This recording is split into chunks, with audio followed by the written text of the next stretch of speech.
अमूमन हम लोग देखते हैं कि सेब पर एक स्टिकर लगा रहता है।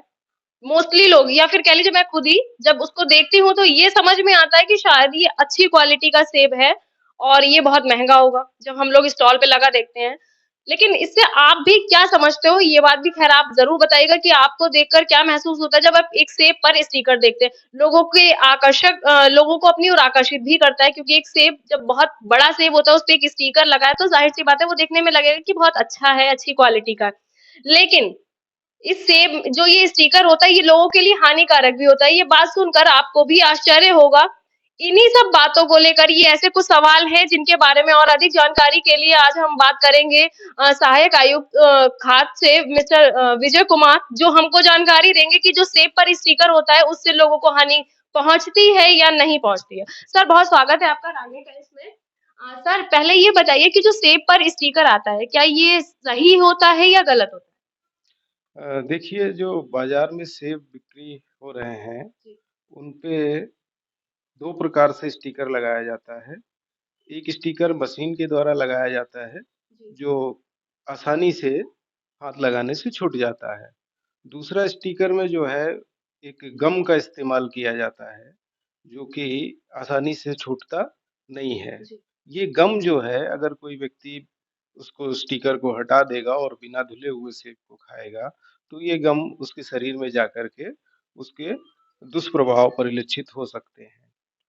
तो ऐसे स्टिकर्स को हटवाने के लिए खाद्य सुरक्षा अधिकारियों को समय-समय पर निर्देशित किया जाता है कि वो अपने क्षेत्रों में लगातार निगरानी करके अगर इस तरीके का स्टिकर प्रयोग किया है किसी ने, तो उसको प्रतिबंधित करें सेब की बिक्री को या वो स्टिकर को हटवाएँ। इसके अतिरिक्त सेब जो है बाज़ारों में जितना भी सेब है वो अधिक समय तक चलने के लिए और फ्रेश बना रहे, इसके लिए जहाँ से सेब की पैकिंग होती है, वो लोग वहाँ पे पैराफ़िन वैक्स का भी इस्तेमाल करते हैं।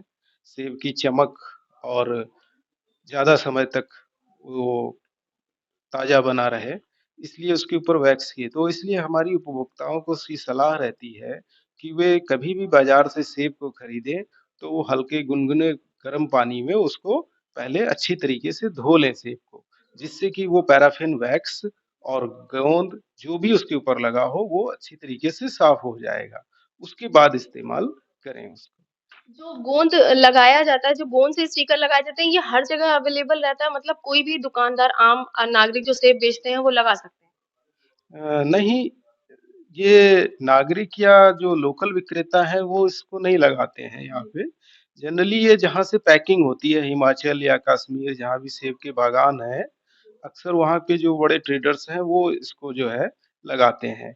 यहाँ पे कई बार अभियान चला करके शहर में जो लोकल के विक्रेता हैं, उनको एक चेतावनी दी गई कि जो सेब स्टिकर वाला है इसकी बिक्री ना करें। तो उन लोगों द्वारा ये बताया गया कि साहब हम तो ये नहीं लगाते हैं, जहाँ से है वही आता है। तो हमने कहा कि आप इसका विरोध करिए कि या और जो आप खरीद रहे हैं या तो आप उसको छुटा दीजिए। लेकिन वो छुटा भी देंगे फिर भी गम लगा रह जाएगा। तो हमारी उपभोक्ताओं को यही सलाह है कि कभी भी बाहर से बाज़ार से सेब को खरीद के लाएँ, तो उसको गर्म पानी से धुलने के बाद ही इस्तेमाल करें। वो सबसे सुरक्षित तरीका है। सर ये लोगों में अब कंफ्यूजन रहेगा कि कौन सा असली स्टिकर है और कौन सा गम के द्वारा लगाई गई, इसकी कोई पहचान है जिससे लोग पहचान सके? हाँ, अभी मैंने बताया ना कि जो सही स्टिकर होता है, जो मशीन के द्वारा लगाया जाता है, उसमें ज़्यादा गम का इस्तेमाल नहीं होता है। वो आसानी से सेब के ऊपर चिपक जाता है और ऐसे उँगली लगाते ही आसानी से वो हट भी जाता है। विभिन्न केवल सेब ही नहीं, अन्य फलों पर भी जैसे कीवी है, जी। अन्य फलों पर भी ये इस प्रकार से जो ट्रेडिंग करते हैं बड़े लोग, वो जी। अपने स्टिकर का इस्तेमाल करते हैं। तो स्टिकर का इस्तेमाल प्रतिबंधित नहीं है, लेकिन उसके अंदर जो गम है, वो गम हानिकारक नहीं होना चाहिए।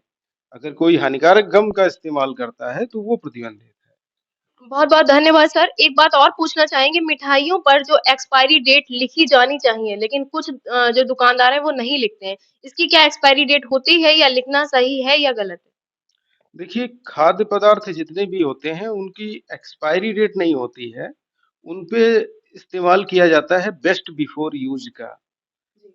कोई भी खाने-पीने की अगर चीज़ है, तो उसपे बेस्ट बिफोर यूज़ पैकिंग की तिथि से कुछ खाद्य पदार्थ 15 दिन, 1 महीने, 6 महीने इस प्रकार से होते हैं। तो हर पैकेट के ऊपर बेस्ट बिफोर विदिन मंथ्स लिखा रहता है। तो खाद्य पदार्थ का मतलब ये है कि ये इस तारीख के बाद बेस्ट नहीं है अपना, लेकिन ऐसा नहीं है कि वो खाने योग्य नहीं रह गया उस तारीख के बाद में। खाने योग्य है, लेकिन वो बेस्ट नहीं रह जाएगा। तो खाने-पीने की चीज़ों में बेस्ट बिफोर यू डेट का यूज़ किया जाता है। इसके अलावा दूध और ब्रेड, इनके ऊपर यूज़ बाय डेट का इस्तेमाल किया जाता है। एक डेट पड़ी रहती है, उस डेट से पहले दूध और ब्रेड का इस्तेमाल किया जाना चाहिए। एक्सपायरी डेट जहाँ तक है इस्तेमाल, वो दवाइयों पे की जाती है प्रयोग। दवाइयों में एक्सपायरी डेट रहती है और खाने-पीने की चीज़ों में यूज़ बाय डेट या बेस्ट बिफोर का प्रयोग। बहुत-बहुत धन्यवाद सर। अभी हमारे साथ थे मिस्टर विजय कुमार जिन्होंने बताया कि किस तरह से जो सेब होता है उसको खाने से पहले गुनगुने पानी या गर्म पानी में कुछ टाइम के लिए डालें, जैसा कि सर ने बताया उसको भी फॉलो करें और मिठाई में भी जैसा सर बता रहे हैं कि दूध पर तो लिखा रहता है और ब्रेड पर भी लिखा रहता है उसकी एक्सपायरी डेट कि इसके बाद दूध इस्तेमाल नहीं होगा। इसके साथ ही मिठाइयों पर भी उन पर उनका इस्तेमाल आप कैसे करें इसके बारे में भी बहुत महत्वपूर्ण जानकारियाँ आपके साथ साझा की हैं जिनको अगर आप जिनको फॉलो करते रहेंगे तो मोस्टली बीमारियों से बचे रहेंगे।